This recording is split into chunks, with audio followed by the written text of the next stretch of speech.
the heart of ancient Sri Lanka, one woman wrote her name in the history books with blood and poison. This is the story of Queen Anula, the woman who murdered a string of husbands.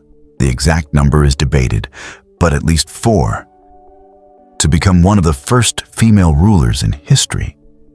So, was she a monstrous tyrant, a serial killer hiding behind a crown?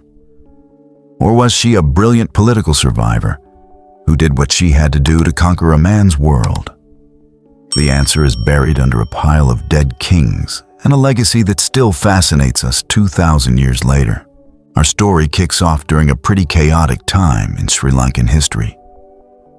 The kingdom of Anuradhapura was a viper's nest of political drama, rebellions, and coups.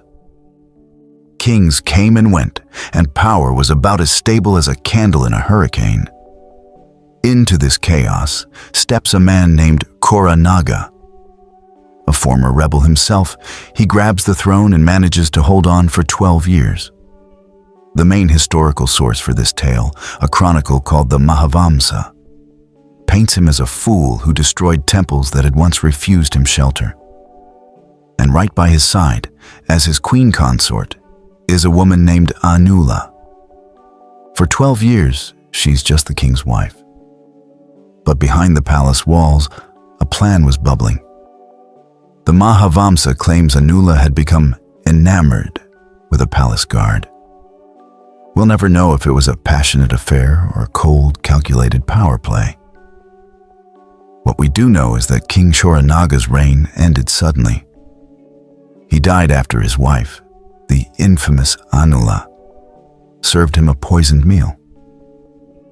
The first domino had fallen. The king was dead, and Anula, the quiet queen, had just taken her first bloody step out of the shadows. She'd found a weapon that was silent, effective, and gave her plausible deniability. It was a weapon she was about to master, and one that would soon make the throne of Anuradhapura the most dangerous chair in the ancient world.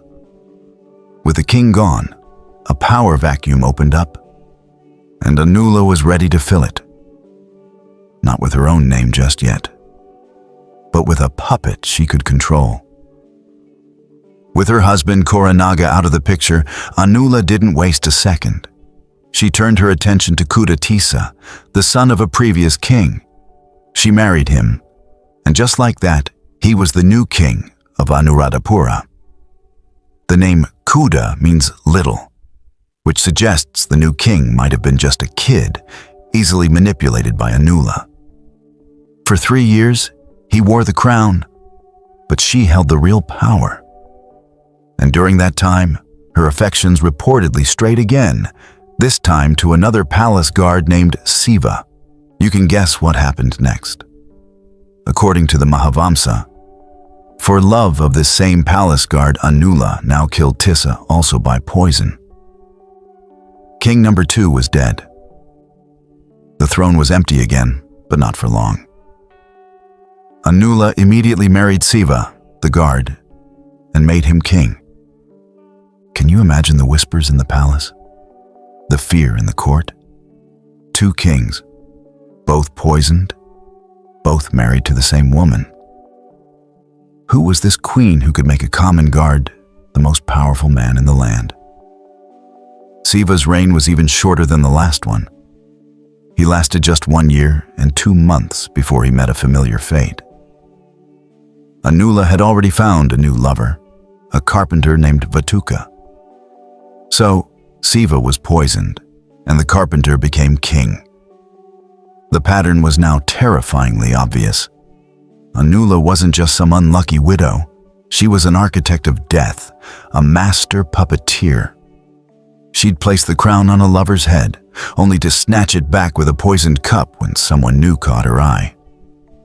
The men she chose were often commoners, a guard, a carpenter, men who were completely dependent on her. It was a brilliant and brutal strategy. By elevating men with no social standing, she sidestepped the powerful nobles, making sure her puppet kings had no power base of their own. Their power was her power, and she could revoke it at any time. Vatuka, the carpenter king, enjoyed his shaky position for a year and 2 months, the exact same stretch as his predecessor, before Anula's eye landed on a wood carrier named Darubatika Tisa. And just like that, the carpenter was poisoned. King number 4 was dead. The wood carrier, Darubatika Tisa, was the next to wear the poisoned crown. Plucked from the forests and dropped in the palace, he was made king by the woman who now held the power of life and death over anyone in her bed. His reign felt like a foregone conclusion, lasting just a year and a month before Anula got bored. Her new interest was a palace priest, a Brahmin named Nilya. So Darubatika Tisa was poisoned, clearing the way for the next man. Nilya, the priest, took the throne, maybe thinking he could outsmart the queen, that his holy status would protect him. He was wrong. His reign was the shortest of them all, a mere 6 months. When Anula was done with him, she poisoned Nilya too. And then there were no more husbands, no more puppets. After a 5-year campaign and a trail of dead men, Anula finally dropped the pretense. She had eliminated every man she'd placed on the throne. The Mahavamsa Chronicle states that with Nilya dead, the queen Anula herself reigned 4 months. For the first time, a woman ruled the kingdom of Anuradhapura alone. She wasn't a regent or a consort. She was the sole monarch. Queen Anula had become the first queen regnant of Sri Lanka and one of the first recorded female heads of state in Asia. The chronicle, written by disapproving Buddhist monks, describes her solo rule as a period of debauchery, claiming she took her pleasure with 32 of the palace guards. But this juicy detail might be hiding a more complex political truth. Behind the scandal, Anula was a sharp politician. To hold on to power, she had to balance the interests of the military, the nobility, and the clergy. She wasn't just a seductress. She was a strategist who built a network of loyal allies to keep her grip on the kingdom. A reign built on blood is built on shaky ground. While Anula ruled in the capital, a threat was growing. Kutakana Tisa, the second son of a former king, had fled for his life years earlier during Anula's bloody rise. He watched from a distance as she poisoned her way through a line of men.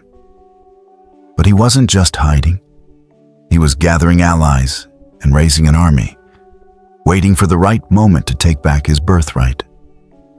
After Anula ruled alone for 4 months, that moment arrived. Kutakana Tisa marched his army on Anuradhapura, ready to depose the woman who had turned the palace into her personal hunting ground. The people, likely terrified by years of chaos, flocked to his side. Anula, for all her cunning, was outmatched. Her web of fear couldn't stand up to a real army led by a legitimate claimant to the throne. Kutakana Tisa's forces stormed the palace and captured the queen. Her downfall was as brutal as her reign. The historical accounts are grim. The Mahavamsa says that Kutakana Tisa burned the licentious Anula in the palace. This has led to 2 chilling theories. Either she was executed and her body was burned on a pyre inside the palace, or she was burned alive inside the very building where she committed her murders. A fiery end to a fiery reign. Other sources simply say her palace was burned down around her. Whatever happened, her 4 months of absolute rule were over. Kutakana Tisa took the throne and ruled for over 2 decades, finally bringing some stability back to the kingdom. So, what are we to make of Queen Anula? The official history, written by monks who probably looked at a powerful, sexually liberated, murdering woman with pure horror, paints her as a monster. a licentious serial killer driven by lust. In their version, she's a warning against giving women power. But is that the whole story? Or is it a biased piece of propaganda? Some modern historians wonder if she was actually a shrewd political operator who understood the brutal game of power in her era. Did she use her reputation as a weapon, putting men she could control on the throne to secure her own safety in a world designed to keep women down? Her choice of consorts, commoners with no power of their own, sure looks like a calculated strategy. Maybe she was both. A brilliant and ruthless political mind who was also a serial poisoner. A woman who beat the patriarchal system at its own game by using its own violent rules against it. Her story is a chilling reminder that history is rarely black and white. She was Sri Lanka's first queen and arguably Asia's first recorded female head of state, a milestone she reached through a reign of terror. Monster or mastermind? Tyrant or tactician? Maybe the real answer is that Queen Anula was whatever she needed to be to survive and to rule.